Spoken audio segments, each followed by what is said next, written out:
Hello students, তো নিশ্চয়ই তোমরা সবাই ভালো রয়েছো আর পড়াশোনাটাও করছো।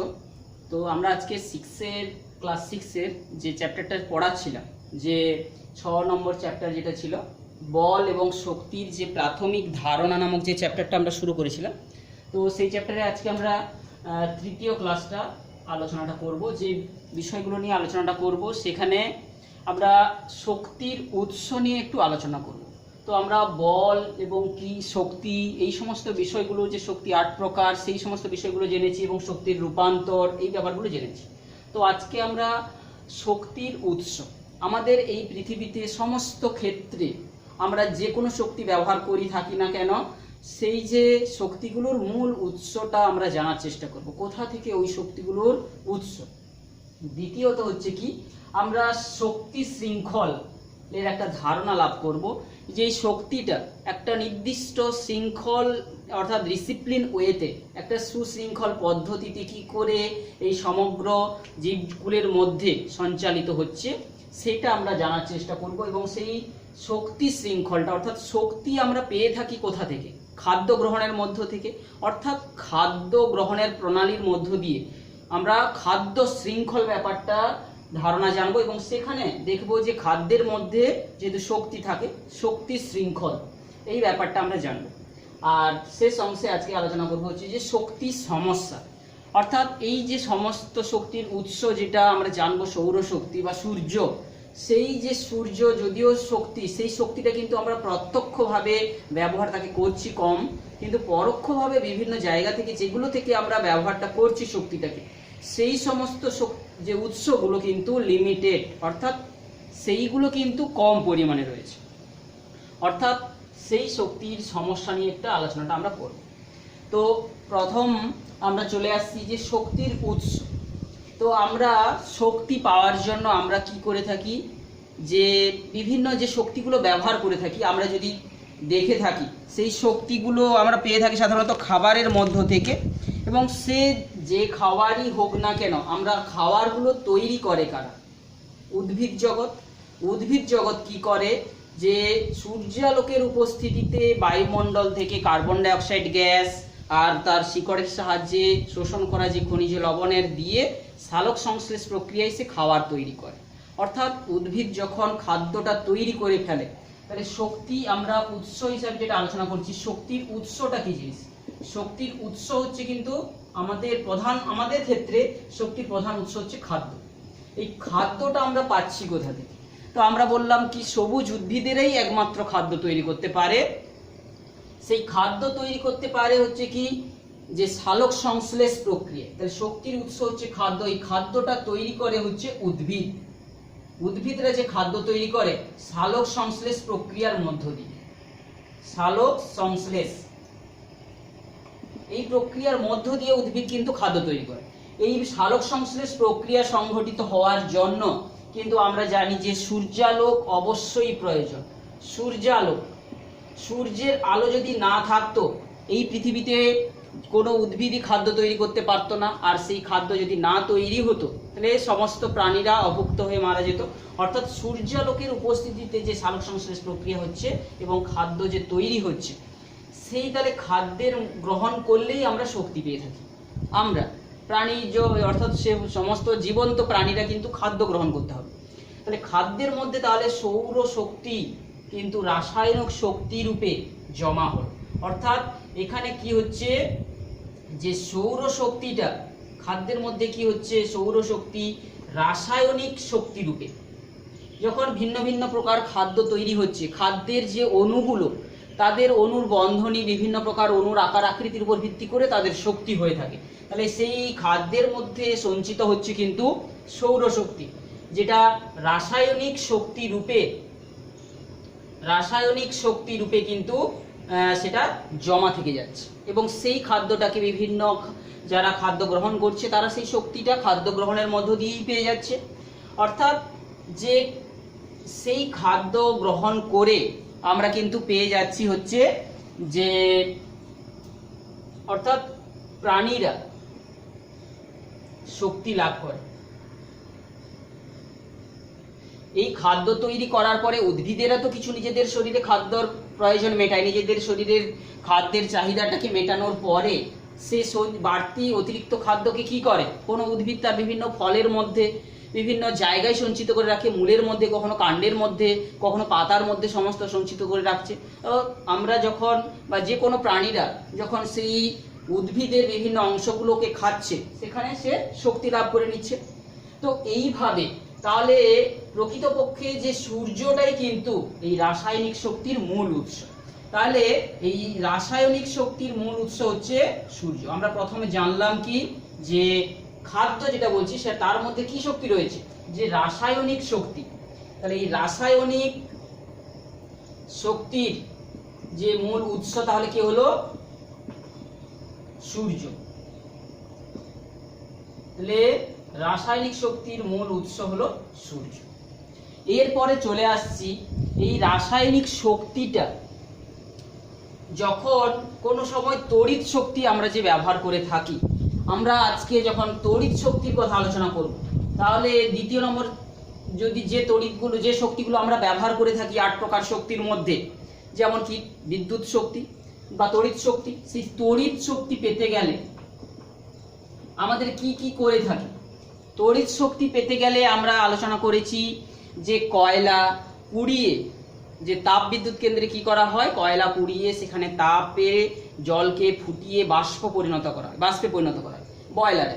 সেই বাষ্পটাকে কি করা হয়, যে টারবাইনের যে ব্লেডের উপর পাঠিয়ে টারবাইন ঘুরিয়ে সেখান থেকে আমরা বিদ্যুৎ উৎপন্ন করে থাকি।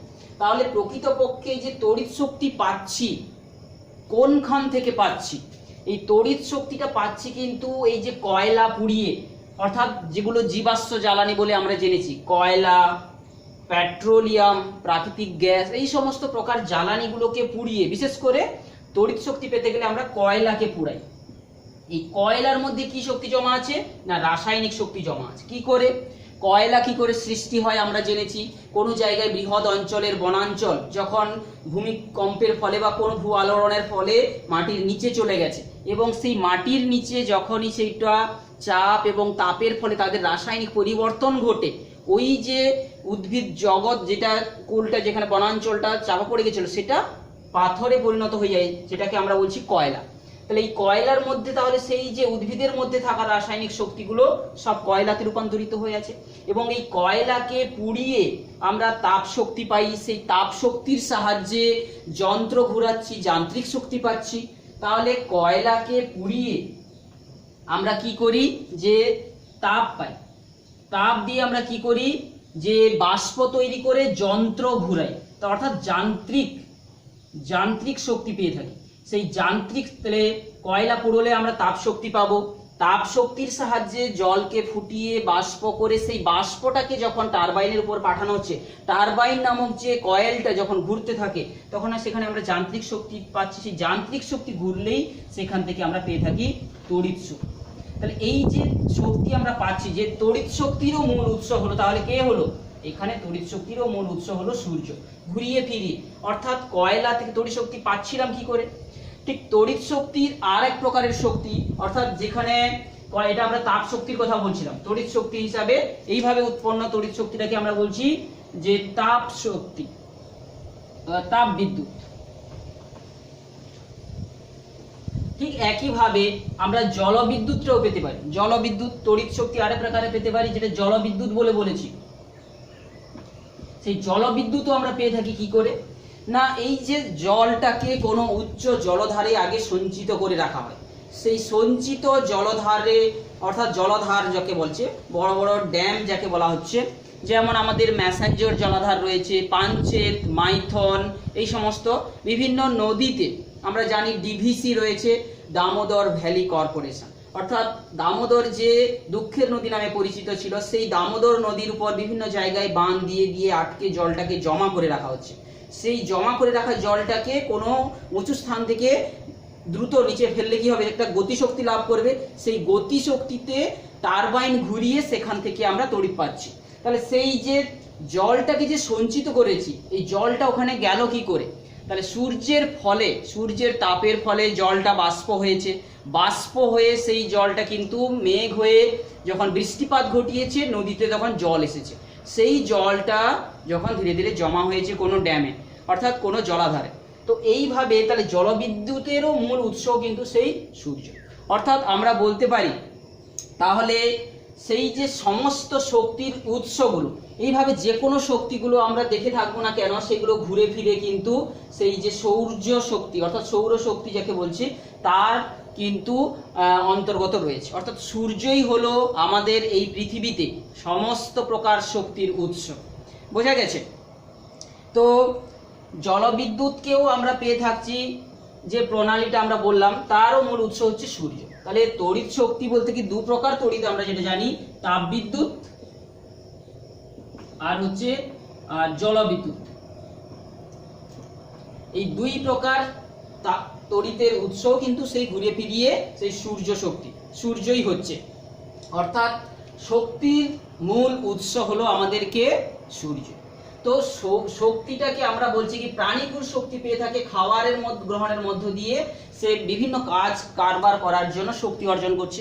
এছাড়া আরো বিভিন্ন ক্ষেত্রে যখন যখন শক্তি প্রয়োজন হচ্ছে আমরা দেখে থাকছি, বেশিরভাগ ক্ষেত্রে তড়িৎ শক্তিটাই আমরা ব্যবহার করে থাকি, এবং এই তড়িৎ শক্তিকে কাজে লাগিয়ে আমরা বিভিন্ন জায়গায় বিভিন্ন যন্ত্রপাতি তৈরি করছি। আমরা তো এর আগের ক্লাসে আমরা জানলাম কি করে বিভিন্ন প্রকার শক্তি রূপান্তরিত হচ্ছে। অর্থাৎ এই তড়িৎ শক্তিটা আমরা তৈরি করে ফেলতে পারলেই সেখান থেকে সমস্ত কিছুই হবে। তো এইভাবে রাসায়নিক শক্তির মূল উৎস সূর্য, সৌর অর্থাৎ তড়িৎ শক্তিরও মূল উৎস অর্থাৎ তাপবিদ্যুৎ, জলবিদ্যুৎ সমস্ত কিছুর উৎস হচ্ছে সূর্য। বইতে তোমাদের কিন্তু একটা সুন্দর করে ছক করে দেওয়া রয়েছে সূর্যের ছবি এঁকে। সূর্য তাপের ফলে যখন কোনো জায়গায় যে উচ্চচাপ নিম্নচাপ সৃষ্টি অর্থাৎ বায়ু প্রবাহ ঘটতে থাকবে তখন, কিংবা সেই বায়ু প্রবাহ যখন ঘটতে থাকবে, সেই বায়ু প্রবাহের দরুন কিন্তু অনেক যে গতিশক্তি অর্জন হয়, সেই গতিশক্তিকে কাজে লাগিয়ে যে বিভিন্ন টারবাইন ঘুরিয়েও সেখান থেকে বিদ্যুৎ উৎপন্ন করা যেতে পারে।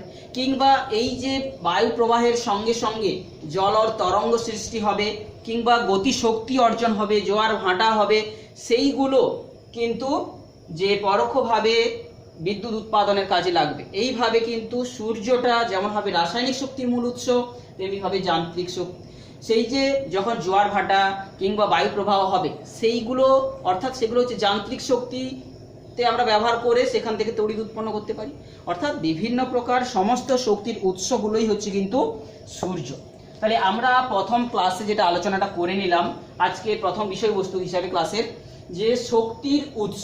তাহলে যদি প্রশ্ন পড়ে শক্তির উৎস কি, আমাদের পৃথিবীতে সমস্ত শক্তির উৎস কিন্তু সূর্য। এরপরে আমরা চলে আসছি শক্তি শৃঙ্খল, অর্থাৎ শক্তিটা কিভাবে একটা যে বিভিন্ন যে জীবকুলের মধ্যে কিভাবে ছড়িয়ে যাচ্ছে সেইটাকে বলা হচ্ছে শক্তি শৃঙ্খল। তো আমরা শক্তি শৃঙ্খলটাতে যাওয়ার আগে আমরা তো বললাম যে শক্তির মূল উৎস, আমরা যেটা আমাদের শরীরের ক্ষেত্রে শক্তির মূল উৎস কি, যে খাদ্য। আমরা যেটা আলোচনা করব এটা হচ্ছে শক্তি শৃঙ্খল। এই শক্তি শৃঙ্খল, তো শক্তির প্রধান উপাদান কি, আমরা খাদ্য গ্রহণের মধ্য দিয়ে আমরা শক্তিটা পেয়ে থাকছি। তো এই খাদ্য ব্যাপারটা কি, খাদ্য বলতে কি আমরা জানি যে উদ্ভিদেরাই হচ্ছে উদ্ভিদকুল, এরাই কিন্তু একমাত্র যে সূর্য আলোকের উপস্থিতিতে সালোক সংশ্লেষ প্রক্রিয়ায় খাদ্য তৈরি করতে পারে। আর কেউ কি পারে? অর্থাৎ যাদের শরীরে ক্লোরোফিল নামক রঞ্জক পদার্থ রয়েছে, একমাত্র সবুজ উদ্ভিদের রয়েছে, ক্লোরোফিল রঞ্জক পদার্থের সাহায্যে সে কিন্তু সালোক সংশ্লেষ প্রক্রিয়া ঘটিয়ে খাদ্য তৈরি করতে পারে। তাহলে এই উদ্ভিদ যারা খাদ্যটাকে তৈরি করতে পারে তাদেরকে আমরা বলা হচ্ছে যে এরাই হলো উৎপাদক, উদ্ভিদ। তাহলে এই খাদ্যটার উৎপাদক হচ্ছে উদ্ভিদ, খাদ্যের উৎপাদক, এবং এই উৎপাদন করছে উদ্ভিদেরা, এবং উৎপাদন করার সঙ্গে সঙ্গে তারা নিজেদের শরীরের প্রয়োজন মেটানোর জন্য তারা ব্যবহার করছে। অর্থাৎ এরা নিজেদের শরীরে ব্যবহার করার পরে অতিরিক্ত যে শক্তিগুলোকে তারা সারা শরীরেই জমা রেখেছে, সেই শক্তিগুলোকে এই উদ্ভিদকে প্রথমে যারা খাওয়াচ্ছে, অর্থাৎ যে সমস্ত প্রাণীরা উদ্ভিজ্জ খাদ্য খেয়ে বেঁচে থাকছে তাদেরকে বলা হচ্ছে প্রাথমিক খাদক বা প্রথম শ্রেণীর খাদক। তাহলে উদ্ভিদকে যারা খাচ্ছে তাদেরকে বলা হচ্ছে প্রথম শ্রেণীর খাদক। তো এই প্রথম শ্রেণীর খাদক নিশ্চয়ই তোমরা জানো, যারা কারা হচ্ছে শুধু গাছপালা খেয়ে বেঁচে থাকছে, শুধু তারাই যে প্রাথমিক শ্রেণীর খাদক তা নয়, মানুষও তো অনেক সময় হচ্ছে ধরো শাক সবজি খেয়ে বেঁচে আছে, তাহলে মানুষও কিন্তু প্রথম, যখন সে কোনো মানুষ মাংস খায় না, কিছুই খায় না, নিরামিষ খায়, শুধুই শাক সবজি খেয়ে বেঁচে থাকছে, সেও প্রথম শ্রেণীর খাদক তাকে বলবো। অর্থাৎ মানুষ সেদিক থেকে কিন্তু সর্বভুক, আমরা জানবো মানুষ সব ধরনের খাবার খায়। তো এই প্রথম শ্রেণীর খাদকের উদাহরণগুলো কারা কারা হবে? বিভিন্ন যে গবাদি পশুগুলো, হরিণ, গরু, ছাগল, ভেড়া, এই সমস্তগুলো এরা হচ্ছে প্রথম শ্রেণীর খাদক। অর্থাৎ তারা সরাসরি উদ্ভিজ্জ খাদ্যকে তারা গ্রহণ করে। এই প্রথম শ্রেণীর খাদকদেরকে যারা খাদ্য হিসাবে গ্রহণ করে তাদেরকে বলা হবে দ্বিতীয় শ্রেণীর খাদক। অর্থাৎ এই সমস্ত প্রাণীদেরকে, এই ধরো গরু, মহিষ, কিংবা হচ্ছে হরিণ, কিংবা ছাগল, এইদেরকে যারা খাচ্ছে তারাই হবে দ্বিতীয় শ্রেণীর খাদক। দ্বিতীয় শ্রেণীর খাদক অর্থাৎ যারা উৎপাদন করলো তাদেরকে প্রথমে যারা খাওয়া দাওয়া খেয়ে নিচ্ছে, খেয়ে নিয়ে তারা জীবন ধারণ করছে, তাদেরকে বলা হচ্ছে প্রথম শ্রেণীর খাদক। তাহলে সেই খাদ্য গ্রহণের মধ্য দিয়ে আমরা জানতে পারছি শক্তিটাও ধীরে ধীরে ধীরে ধীরে তাদের মধ্যে সঞ্চালিত হচ্ছে। দ্বিতীয় শ্রেণীর খাদ্যের মধ্যে প্রথম শ্রেণীর কাছ থেকে খাদ্যটা আসছে, শক্তিটা আসছে। এবারে দ্বিতীয় শ্রেণীর খাদক এদেরকেও যারা খেয়ে ফেলে, বা এই দ্বিতীয় শ্রেণীর খাদক প্রথম এবং দ্বিতীয় শ্রেণীর খাদককেও যারা খেয়ে ফেলে তাদেরকে আমরা বলবো সর্বভুক। সর্বভুক অর্থাৎ তারা প্রথম শ্রেণীর খাদকদেরকেও খাবে, আর হচ্ছে দ্বিতীয় শ্রেণীর যে খাদককেও খেয়ে নিচ্ছে। যেমন মানুষ এখানে সবকিছুই প্রায় খায়। মানুষ, বিভিন্ন যে পাখি, কাক, এরা সবকিছু খেতে পারে। কাককে আমরা দেখবো যে কখনো সমস্ত ধরনের খাদ্য কিন্তু এরা খেয়ে থাকছে। তাহলে মানুষ, কাক, শকুন, এটা সমস্ত কিছু এরাকে সর্বভুক বলে বলা হচ্ছে। তাহলে শক্তিটা ধীরে ধীরে কি করে শৃঙ্খলের আকারে একটা উৎপাদক থেকে শুরু করে, প্রথম শ্রেণীর খাদক থেকে শুরু করে দ্বিতীয় শ্রেণীর খাদকে থেকে সর্বভুক সবার মধ্যে ছড়িয়ে যাচ্ছে। এই যে শৃঙ্খলিত পদ্ধতিতে ঘটছে, এই যে শক্তির যে সঞ্চালন ঘটছে, একেই বলা হচ্ছে শক্তি শৃঙ্খল। কি বলছি বোঝা গেল? তো আমরা যদি একটা ছবি তোমাদের বইতে দেওয়া রয়েছে, তোমরা নিশ্চয়ই এখানে দেখেছো, এই ছবিটাতে যে সূর্য থেকে কি করে সবুজ উদ্ভিদ খাদ্য তৈরি করছে, সেই সবুজ উদ্ভিদদের হরিণরা খাচ্ছে সেই ঘাসগুলোকে, সেইগুলোকে আবার খাচ্ছে সিংহ। এইভাবে সূর্য শক্তিটা কিন্তু উৎপাদক থেকে শুরু করে প্রথম শ্রেণীর খাদক থেকে শুরু করে দ্বিতীয়, এইভাবে সবার মধ্যে ছড়িয়ে যাচ্ছে। এই যে শৃঙ্খলিত পদ্ধতিতে ছড়িয়ে যাচ্ছে একে বলা হচ্ছে শক্তি শৃঙ্খল। তাহলে এই খাদ্য শৃঙ্খলটা হচ্ছে, খাদ্য শৃঙ্খলের মধ্য দিয়ে হচ্ছে কিন্তু শক্তি শৃঙ্খল। তাহলে খাদ্য শৃঙ্খল কাকে বলবো? যে খাদ্য শৃঙ্খল হচ্ছে কি, যে একটা প্রাণী আর একটা, তাহলে খাদ্য শৃঙ্খলে একটা প্রাণী একবার অন্য উদ্ভিদ বা প্রাণীদেরকে খাদ্য হিসাবে গ্রহণ করবে, তখন সে খাদক। তাহলে খাদ্য শৃঙ্খলে কে কে থাকবে? খাদক থাকবে, উৎপাদক থাকবে। বোঝা গেছে? তাহলে খাদ্য শৃঙ্খল যখন কোনো জায়গায় পাবো, সেখানে একটাকে উৎপাদক কি কোনো না কেউ থাকবে, আবার খাদক কেউ থাকবে। তাহলে সংজ্ঞাটা কি হচ্ছে, যে পর্যায়ক্রমিক পদ্ধতিতে খাদ্য সম্পর্ক, খাদক সম্পর্কের মধ্য দিয়ে যখন যে খাবার গ্রহণের মধ্য দিয়ে যে খাদ্যটা সঞ্চালিত হয় তাকেই বলা হচ্ছে খাদ্য শৃঙ্খল। তাহলে একটা পর্যায়ক্রমিক পদ্ধতিতে খাদক সম্পর্ক যে গড়ে উঠছে তাকে বলা হচ্ছে খাদ্য শৃঙ্খল। এবং এই যে খাদ্য শৃঙ্খলের মধ্য দিয়েই কিন্তু শক্তিটা সঞ্চালিত হচ্ছে, একেই বলা হচ্ছে যে শক্তি শৃঙ্খল। এখানে আমাদের বইতে একটা ছবি দেওয়া রয়েছে, দেখতে পাচ্ছ একটা সবুজ উদ্ভিদ, সেখান থেকে ঘাস ফড়িং, ব্যাং, সাপ, ময়ূর, আমরা বিভিন্ন প্রকার এই যে ছবিগুলোর মধ্যে খাদক সম্পর্কগুলো কতগুলো পাবো। তাহলে খাদ্য শৃঙ্খল হচ্ছে কি, খাদ্য শৃঙ্খল কাকে বলবো? খাদ্য শৃঙ্খল বলতে কি, যেখানে খাদ্য সম্পর্কটা আমরা পাবো, খাদ্য সম্পর্ক যুক্ত শৃঙ্খলকে বলবো খাদ্য খাদক সম্পর্কযুক্ত যে শৃঙ্খল, একেই বলা হবে খাদ্য শৃঙ্খল। তাহলে এখানে ছবির মধ্যে তাহলে আমরা উৎপাদক, প্রথম শ্রেণীর খাদক, দ্বিতীয় শ্রেণীর খাদক, সর্বভোগ, এরা সবাইকে থাকতে পারে, আবার কেউ নাও থাকতে পারে। যেখানে আমরা এইখানে কতগুলো শৃঙ্খল দেখো, এইখানে একটা যে ছবির মধ্যে আমরা দেখতে পাচ্ছ সবুজ উদ্ভিদ রয়েছে, ঘাস ফড়িং রয়েছে, আবার ব্যাঙ রয়েছে, সাপ রয়েছে, ময়ূর রয়েছে। আবার দেখতে পাই অর্থাৎ সবুজ ঘাসপালা খেয়ে ঘাস ফড়িংটা বেঁচে থাকে, সেই ঘাস ফড়িংটা খেয়ে ফেলে ব্যাঙ, ব্যাঙটাকে আবার সাপ খেয়ে ফেলে, সাপটাকে খেয়ে ফেলে ময়ূর। তাহলে এটাও একটা খাদ্য শৃঙ্খলের একটা ভাগ। আবার হচ্ছে কি কোনো ঘাসকে সরাসরি খাচ্ছে, হচ্ছে ধরো যে ঘাসের যে মানে ঘাসের বীজ টিজ খেচ্ছে ইঁদুর, ইঁদুরকে খেয়ে নিচ্ছে ঈগল, এটাও একটা খাদ্য শৃঙ্খল। আবার কি সবুজ উদ্ভিদ থেকে দেখতে পাচ্ছ তোমরা, সবুজ উদ্ভিদকে খাচ্ছে হচ্ছে হরিণ ছাগলগুলো, সেখান থেকে আবার সিংহ তাকে খাচ্ছে। কিংবা সবুজ উদ্ভিদকে খাচ্ছে হচ্ছে এইভাবে বিভিন্ন প্রকার শৃঙ্খলগুলো জাল তৈরি করছে, একে কোনো একটা প্রাণীকে অন্য একটা প্রাণী খাচ্ছে, অন্য একটা প্রাণীকে আর একটা অন্য প্রাণী খাচ্ছে, এইভাবে খাদ্য খাদক সম্পর্ক একটা জালের মতো ছড়িয়ে আছে, একেই বলা হচ্ছে খাদ্য জাল। তাহলে খাদ্য শৃঙ্খলে যখন বিভিন্ন প্রাণীগুলোর মধ্যে খাদ্য খাদক সম্পর্ক থাকে, তখন এটা একটা যে সম্পর্কগুলো একটা জালের মতো ছড়িয়ে থাকে, অর্থাৎ এইটাকে বলা হচ্ছে খাদ্য জাল। নিশ্চয়ই তোমরা বুঝতে পারছো। এখন এই খাদ্য জাল, তাহলে খাদ্য জালের মধ্যে আমরা যদি খেয়াল করে দেখি, এই যে উৎপাদক, প্রথম শ্রেণীর খাদক বা দ্বিতীয় শ্রেণীর খাদক, এদের কথা আমরা বলছি, সব থেকে বেশি সংখ্যায় কারা থাকে বলতো? দেখবে সবুজ উদ্ভিদের সংখ্যা তুলনামূলকভাবে অনেক বেশি। অর্থাৎ আমরা যদি যে উৎপাদন করছে যারা, তাদের সংখ্যা অর্থাৎ উৎপাদকদের সংখ্যা কিন্তু অনেক বেশি। আমরা যেটা জানবো খাদ্য জাল, যেমন জানলাম খাদ্য শৃঙ্খলের সঙ্গে সঙ্গে যেটা জানলাম খাদ্য জাল। খাদ্য জালটা নিশ্চয়ই বুঝতে পারছো, এই যে খাদ্য খাদক সম্পর্কটা যদি পুরো এমন ভাবে জটিল ভাবে তারা সাজিয়ে গেছে, এটাকে আমরা জালের মতো বলতে পারি খাদ্য জাল। খাদ্য খাদক শৃঙ্খলটা যখন সবার মধ্যে একের সঙ্গে অপরের সঙ্গে জড়িয়ে থাকে, সেইটাকে বলা হচ্ছে খাদ্য জাল। এই খাদ্য জালের মধ্যে আমরা দেখে থাকবো যে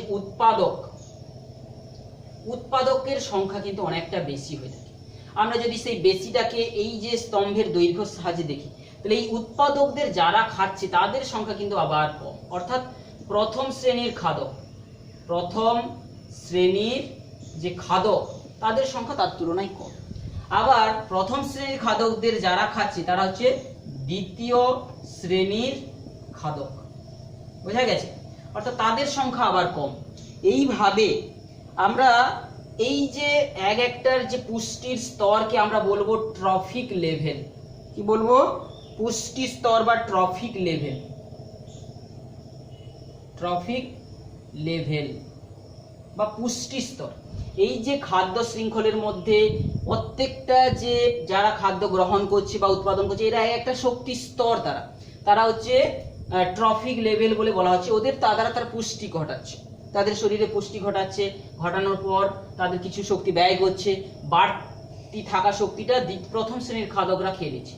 প্রথম শ্রেণীর খাদক থেকে শুরু করে দ্বিতীয় শ্রেণীর খাদকরা খাচ্ছে, দ্বিতীয় শ্রেণী থেকে শুরু করে ধরো এখানে বিভিন্ন ধাপে এগিয়ে যাচ্ছে। তাহলে বিভিন্ন দ্বিতীয় শ্রেণীর খাদক, তৃতীয় শ্রেণীর খাদক থেকে শুরু করে সর্বভোগ, এরকম বিভিন্ন ভাবে ছড়িয়ে। তাহলে এই যে খাদ্যের যে পুষ্টি স্তরের একটা আমরা যদি দেখি একটা আলাদা আলাদা ধাপ পাবো, সেই ধাপটা একটা শৃঙ্খলের মতো পাবো, একটা পিরামিডের মতো পাবো। একেই বলা হবে যে খাদ্য পিরামিড। তাহলে আমরা এখানে সংজ্ঞাগুলো একটু জাস্ট বুঝে লেখার চেষ্টা করব। কি বলেছে? যে শৃঙ্খলে জীবদেহের একটা আলাদা আলাদা ধাপে রাখা হয়েছে। খাদ্য শৃঙ্খলের এক একটা কি বলছে? জীবদেরকে, এক একটা জীবগুলোকে, এই যে এক একটা জীবগুলোকে এক একটা ধাপে রাখা হয়েছে। এখানে একটা জীব, এখানে যদি একটা জীব থাকে, বিভিন্ন ধাপে এক একটা করে যদি জীব রাখা, এরা এক একটা হচ্ছে ট্রফিক লেভেল। বোঝা গেছে? খাদ্য শৃঙ্খলের উদ্ভিদ প্রাণী এইভাবে নিচ থেকে উপরের দিকে ধাপে ধাপে সাজানোর ফলে একটা ছবি তৈরি করা হলে একে বলা হচ্ছে খাদ্য পিরামিড। তাহলে কি বললাম? এক একটা ধাপে যদি এক একটা জীবেদেরকে রাখা হয় এবং সেই রাখলে নিচ থেকে একটা সাজিয়ে একটা পিরামিডের মতো আমরা পাবো, একে বলা হচ্ছে খাদ্য পিরামিড। এবং প্রত্যেকটা ধাপকে বলা হচ্ছে কি ট্রফিক লেভেল বা পুষ্টি স্তর। বোঝা গেছে? এখন এই যে একটা পুষ্টি স্তর থেকে, তাহলে এই ট্রফিক লেভেল বা কি বলছি, এগুলো একটা পুষ্টি স্তর। পুষ্টি স্তর, এই এক একটা পুষ্টি স্তর থেকে শক্তি কিন্তু পরবর্তী স্তরে সঞ্চালিত হয়ে যায়। এবং শক্তিটা যখন উৎপাদকেরা উৎপাদন করছে, সবুজ উদ্ভিদেরা সালোক সংশ্লেষ প্রক্রিয়ায় খাদ্য উৎপাদন করলো, সেই উৎপাদিত খাদ্যটাকে তারা নিজেদের ব্যবহার করে নেওয়ার পরে তাদের শরীরে জমা থাকে, ব্যবহার করলো, কিছু বাড়তি শক্তিটাকে সে জমা করলো। এই জমা থাকা এই খাদ্যের প্রায় 10% কিন্তু পরবর্তী স্তরে যায়।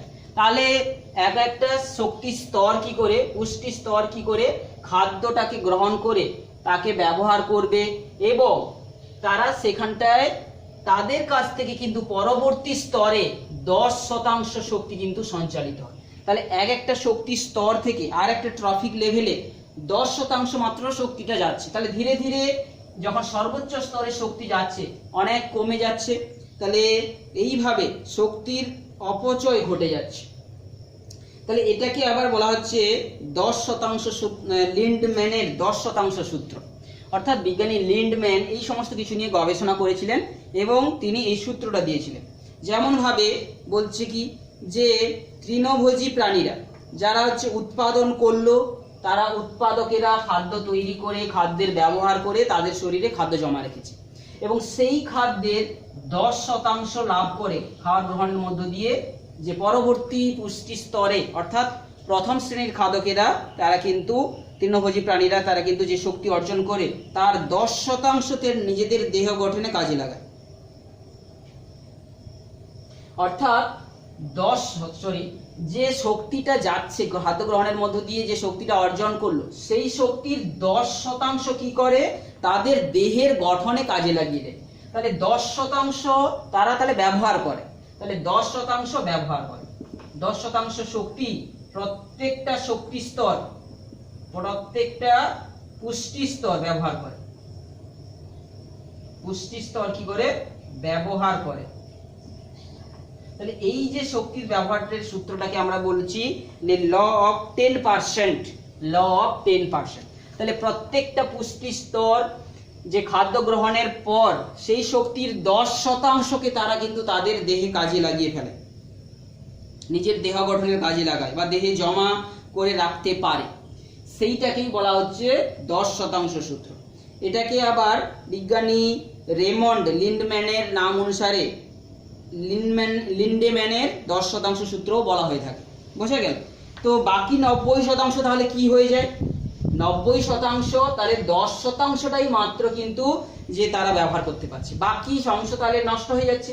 এই যে উৎপাদন করছে যে সমস্ত সবুজ উদ্ভিদেরা তারা বিভিন্নভাবে নষ্ট হয়ে গিয়ে সেই 90% শক্তি কিন্তু নষ্ট হয়ে যাচ্ছে।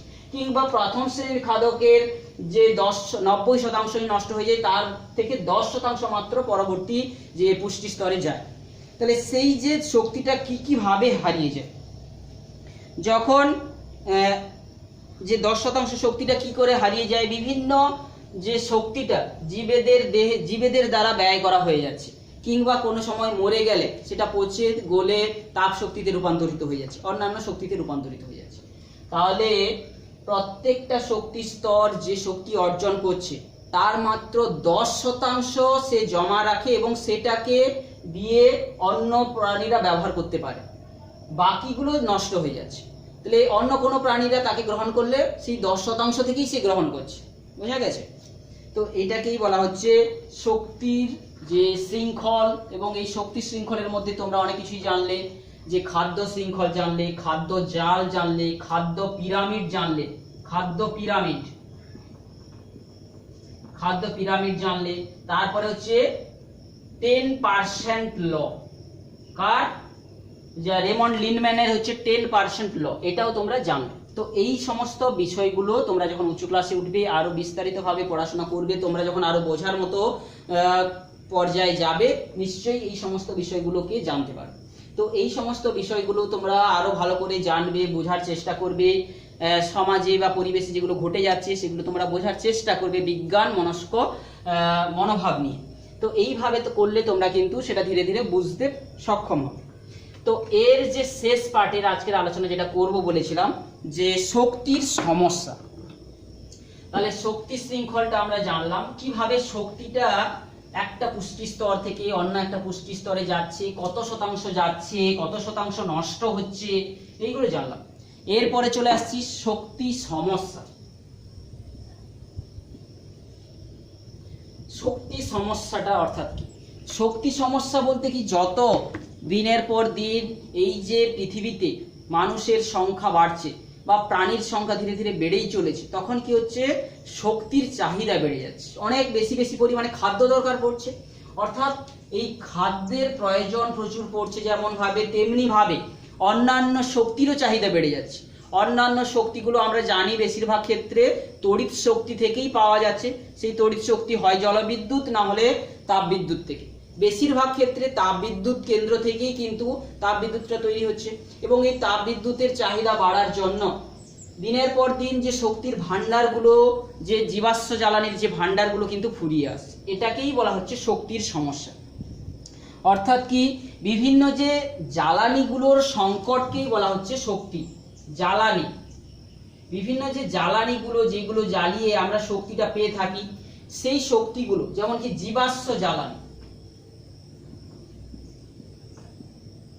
জীবাশ্ম জ্বালানিগুলো যেমন আমরা জানি কয়লা, পেট্রোলিয়াম কিংবা হচ্ছে প্রাকৃতিক গ্যাস, এইগুলো হচ্ছে সব জীবাশ্ম জ্বালানি। এইগুলোর কিন্তু ভান্ডার ধীরে ধীরে ফুরিয়ে আসছে।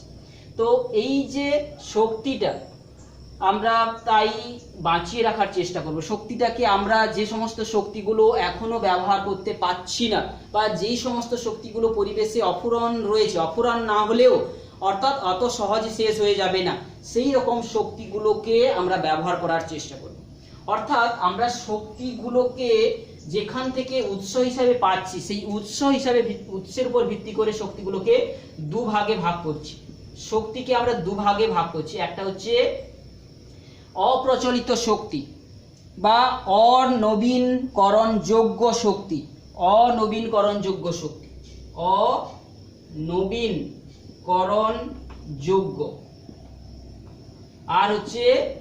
আর একটা হচ্ছে কি, নবীনকরণযোগ্য শক্তি।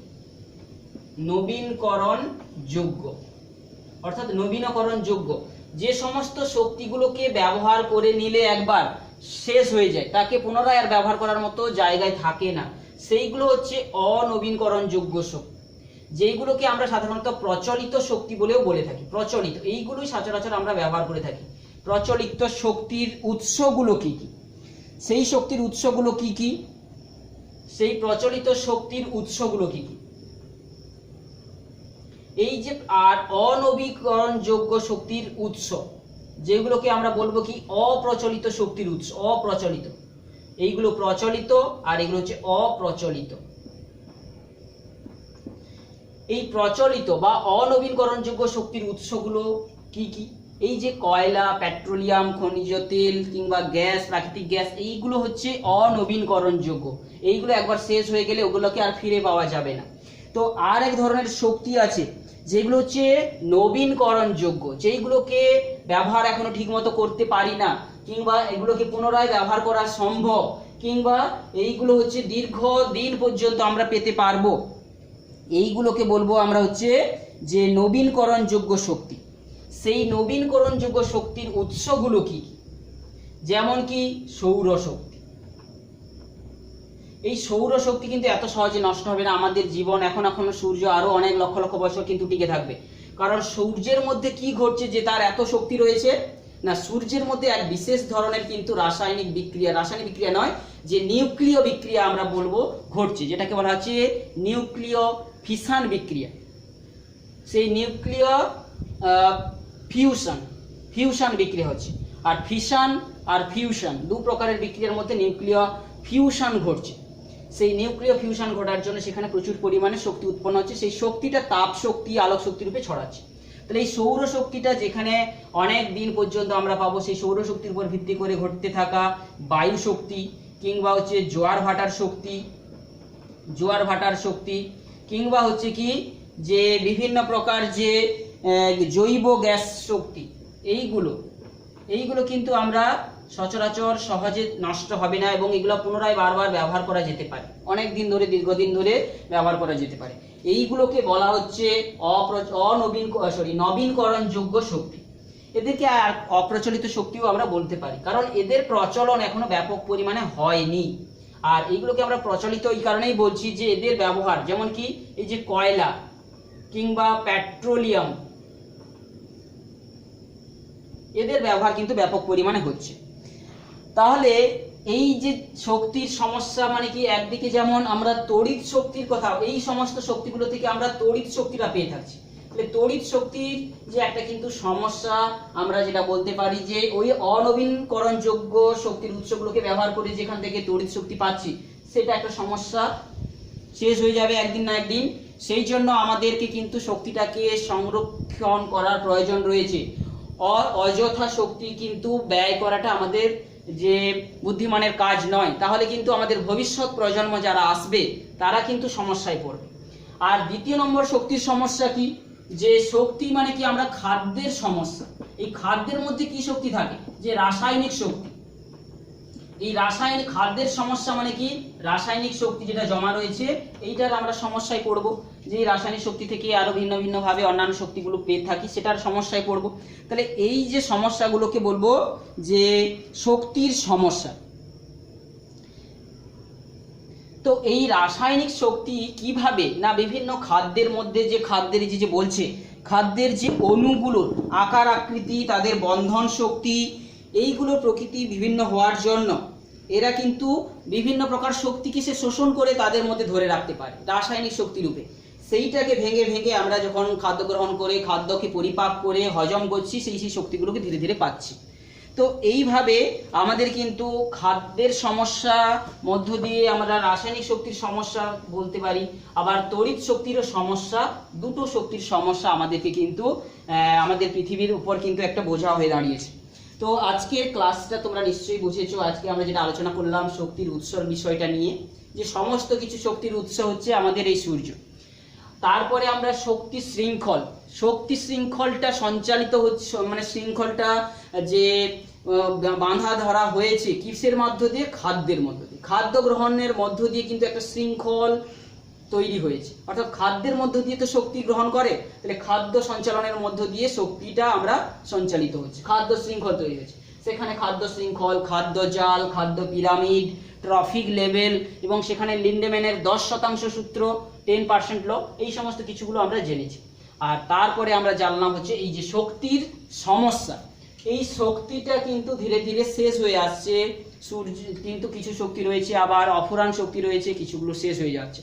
তাহলে যেগুলো সমস্যা আছে সেইগুলোকে আমরা বাদ দিয়ে যেগুলোর সমস্যা নেই সেগুলো আমরা ব্যবহার বাড়াবো। তো আজকের ক্লাসটা তোমরা ভালো করে পড়বে বইতে।